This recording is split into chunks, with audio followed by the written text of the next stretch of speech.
Well, the weather has been getting warmer and more humid recently. 22 News Storm Team meteorologist Adam Stremko is working for you with what you should do before you install your air conditioner. That's something that we actually did this week in my house. Very good. Well, Don, if you haven't started using your air conditioner yet, chances are you will be very soon. Summer-like temperatures and higher humidity have moved into western Massachusetts, and many of us have already put in our air conditioners, but before you start using it, there are some important things you should do.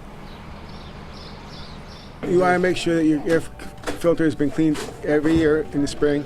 Put in a new filter either in the front or in the back. This will allow the air to flow through the air conditioner properly and will allow the air conditioner to operate more efficiently. Also, make sure the window and window frame that you put your air conditioner in is secure and is in good condition. Now, you should also plug your air conditioner into a dedicated outlet and not into a power strip or extension cord to avoid causing a fire. I'm 22 News Storm Team meteorologist Adam Stremko.